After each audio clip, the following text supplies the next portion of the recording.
हरियाणा के मुख्यमंत्री मनोहर लाल ने युवाओं को एक खास संदेश दिया है, वह उनको जरूर सुनना चाहिए। आखिर मुख्यमंत्री ने उनको क्या विशेष कहा है। दुनिया में अपने देश को लेकर आगे कैसे बढ़े। दुनिया के अंदर देशों की अलग अलग श्रेणियां, उसमें एक श्रेणी है विकासशील देश, दूसरा है विकसित देश। अभी तक हम विकासशील देशों की श्रेणी में ही आते हैं। कुल 37 देश ऐसे हैं जो विकसित देशों की श्रेणी में आते हैं, लेकिन अभी तक हमारा नंबर जो है विकसित देशों में नहीं आया है। बहुत जल्दी हम विकसित देशों में कैसे पहुंच सकें, इसकी योजना समाज के हर वर्ग के सामने और प्रधानमंत्री जी ने रखी है।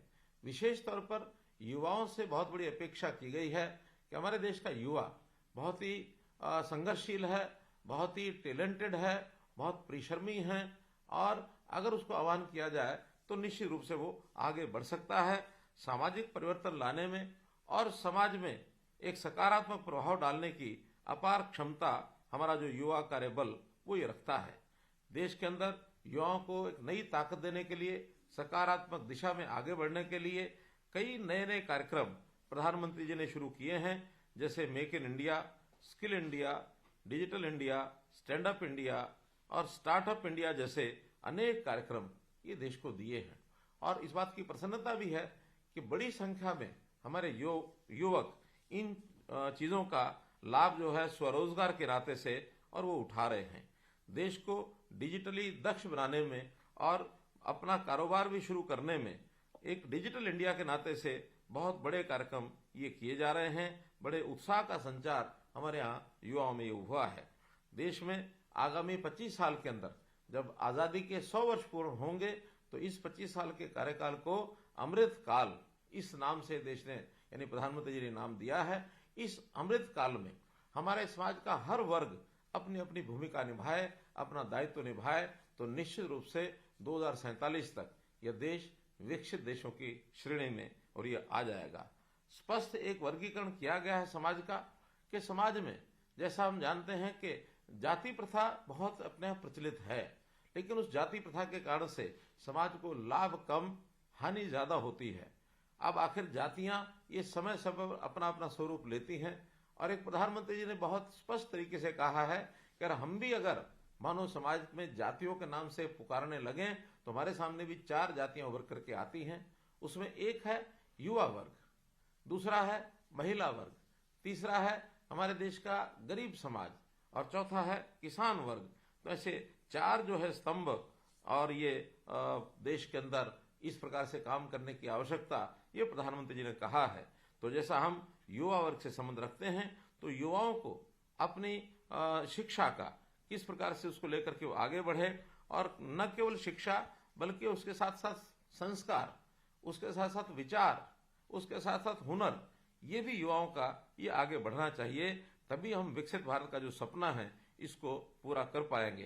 तो आज युवाओं को जो ऐसी शिक्षा दे जाने के लिए देश में नई राष्ट्रीय शिक्षा नीति, इसका भी और प्रचलन यानी उसका प्रारंभ कर दिया गया है।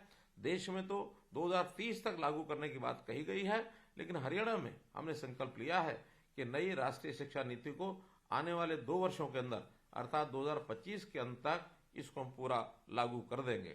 इसके नाते से जितने हमने यहाँ काम किए हैं उसके अंदर यानी शिक्षा स्कूल से लेकर के विश्वविद्यालय तक KG to PG जिसका नाम दिया है, शिक्षा का एक स्वरूप खड़ा किया जाए, जिसमें स्कूलों में NSQF, कॉलेज में पहल योजना, विश्वविद्यालयों में इंक्यूबेशन सेंटर और तकनीकी संस्थानों में उद्योगों की जरूरत के हिसाब से प्रशिक्षण के लिए उद्योगों के साथ MOU ये भी किए गए हैं, ताकि कोई भी युवा जिस भी दिशा में आगे बढ़ना चाहता है अपनी दिशा को तय करके और आगे बढ़ सकते हैं। हम अपने यहाँ देश के अंदर जो सतत विकास लक्ष्य रखे हैं, जो जिनको हम SDG तो सस्टेनेबल डेवलपमेंट गोल्स इसका नाम दिया है, तो ये प्राप्त करने के लिए हमने यहाँ 2030 तक का प्रारूप हरियाणा के अंदर तय किया है। उसके लिए अलग से हमारे यहाँ टीम लगी है कि ऐसे सब सस्टेनेबल गोल्स को प्राप्त करने के लिए हरियाणा में और हम आगे बढ़ें। एक काम जो हमने किया है, आपको ध्यान में होगा कि युवाओं को कैसे मेरिटोरियस बनाया जाए, उनकी पढ़ाई में लगन कैसे की जाए। तो आखिर युवा व्यक्ति जब अपनी नौकरी लेने के लिए जाता था, पहले तो आज से 10 साल पहले युवाओं को नौकरी के लिए दर दर भटकना पड़ता था। जिसकी जेब में पैसे होते थे वो नौकरी प्राप्त करता था, या किसी की पहुंच होती थी वो नौकरी प्राप्त कर लेता था। टैलेंटेड बच्चे जो गरीब होते थे, जिनकी पहुंच नहीं थी, वो रह जाते थे। हमने सारे सिस्टम को बदला है। नौकरी देते समय मिशन मेरिट को लागू किया और पर्ची खर्ची को भी हमने समाप्त किया है कि अब कोई पर्ची खर्ची नहीं चलेगी। और परिणाम स्वरूप पिछले 9 वर्ष के अंदर 1,10,000 युवकों को हमने इस मेरिट के मिशन के आधार पर जो नौकरी दी है। यह वर्ष भी ग्रुप सी के, ग्रुप डी की नौकरियां, लगभग 60,000 नई नौकरियां देने का हमारा जो है प्रावधान चल रहा है। जहां तक निजी क्षेत्र में रोजगार की बात है, इसमें भी लगभग 32 लाख लोगों को रोजगार अथवा स्वरोजगार ये उन्होंने पिछले 9 वर्ष के अंदर किया है, ताकि हमारे यहाँ बेरोजगारी समाप्त हो। आज विपक्षी लोग भले ही तरह तरह का प्रचार करते हैं, लेकिन मैं दावे से कह सकता हूं कि हमारी जो बेरोजगारी दर है वो देश के बाकी अन्य प्रांतों से अधिक नहीं है, बल्कि सीमा में है। हाँ, हम उसको भी ठीक करने के लिए, सबको रोजगार देने के लिए तरह तरह की योजनाएं ये सब बना रहे हैं। सबसे पहले तो जो गरीब परिवार हैं उनको सरकारी नौकरी के लिए छूट मिले, एक विशेष प्रावधान किया कि जिसके परिवार में नौकरी नहीं है ऐसे परिवार के सदस्यों को नौकरी के अंदर 5% अंक ये अतिरिक्त दिए जाएंगे, और उसके कारण से बहुत घरों में ये नौकरियां जो है वो सरकारी पहुंची हैं। नौकरियां सीमित होने के नाते से, निजी व्यवसाय के नाते, यानी स्वरोजगार के नाते व्यक्ति का कौशल कैसे आगे बढ़े, तो उसको कौशल के नाते से बढ़ाने के लिए हमने श्री विश्वकर्मा कौशल विश्वविद्यालय ये शुरू किया है। देश में पहला ये कौशल विश्वविद्यालय है। लगभग 12,000 विद्यार्थी हर साल कौशल प्राप्त करके इसमें से और वो बाहर निकलेंगे।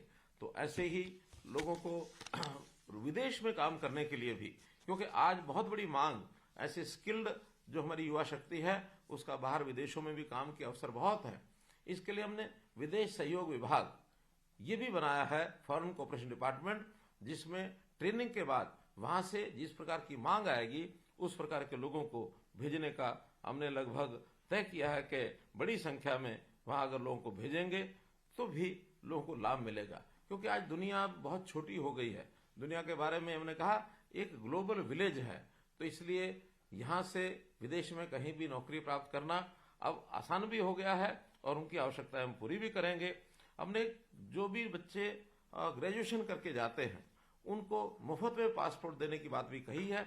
लगभग 27,000 से ज्यादा ये निःशुल्क पासपोर्ट ये देने का काम हमने किया है।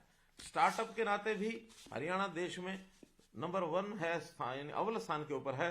हमारे देश में प्रति लाख पॉपुलेशन के पीछे जितने स्टार्टअप्स हैं वो देश के अन्य प्रदेशों के मुकाबले में सबसे अधिक हैं। इसमें भी हमारा स्थान ये प्रथम स्थान आया है। तो इस प्रकार से मेरा युवाओं से निवेदन है कि वो कोई भी नया काम करने से पहले, जैसे अनुसंधान का एक अपनी प्रक्रिया है, उस रिसर्च में, अनुसंधान में भी आगे बढ़ें। क्योंकि आप सब पढ़े लिखे हैं। आज मैंने योजना से ऐसे लोग जो पोस्ट ग्रेजुएट हैं अथवा डॉक्टरेट हैं, ऐसे युवकों को ही बात करने की बात कही गई है। तो इनसे मेरा आग्रह है कि आगे बढ़ने की बहुत संभावनाएं हैं। इसमें हम आगे बढ़ेंगे तो निश्चित रूप से, जैसा किसी एक बेरोजगार युवक को कहा जाता है कि ये जॉब सीकर है, मेरा तो आह्वान ये है कि आप जॉब सीकर बनने तक न रुके, बल्कि जॉब गिवर ये किस प्रकार से बन सकते हैं। तो इस नाते से अपनी विधा को, अपने टैलेंट को हम निखारें। हम स्वाभिमानी बनकर, स्वावलंबी होकर रोजगार प्राप्त करेंगे तो निश्चित रूप से हमारा माथा ऊंचा होगा। कुछ बातें सामाजिक तौर पर भी मैं जरूर कहना चाहूंगा कि समाज के अंदर बहुत तरह की समस्याएं ये अब आती हैं। आखिर हम जहां व्यक्तिगत तौर पर अपने जीवन को सफल करना चाहते हैं, अपने परिवार को आगे बढ़ाना चाहते हैं, वहां समाज की चिंता भी, सामाजिक सरोकार ये भी हमारे मस्तिष्क में जरूर रहना चाहिए। जैसे उदाहरण के लिए आजकल युवाओं में नशे की प्रवृत्ति ये बहुत बढ़ती जा रही है। तो आखिर इस नशे की प्रवृत्ति को रोकने के लिए हर वर्ग को काम करना होगा, सरकार को काम करना होगा, एनजीओ को काम करना होगा। तो मेरा तो इतना ही कहना है, इसके अंदर सबसे पहला विषय जन जागरण का होता है। तो अपने युवा जो साथी हैं, अपने हम उम्र जो लोग हैं, उसमें चर्चा करके जन जागरण जरूर करें कि नशा जो है ये किसी के लिए भी ठीक नहीं है, स्वयं के लिए भी ठीक नहीं, परिवार के लिए ठीक नहीं, समाज के लिए ठीक नहीं, प्रदेश और देश को भी ये खोखला करता है। और इसके कारण से बल्कि जो गलत काम करते हैं, काली कमाई करते हैं, उस काली कमाई को देश विरोधी गतिविधियों में वो लगाने का काम करते हैं। आप जागरूक करिए। उन्होंने युवाओं को भी खास संदेश दिया कि वह नशे से बचकर अपने जीवन को आगे बढ़ाएं। राजेश खत्री, चंडीगढ़, हरियाणा।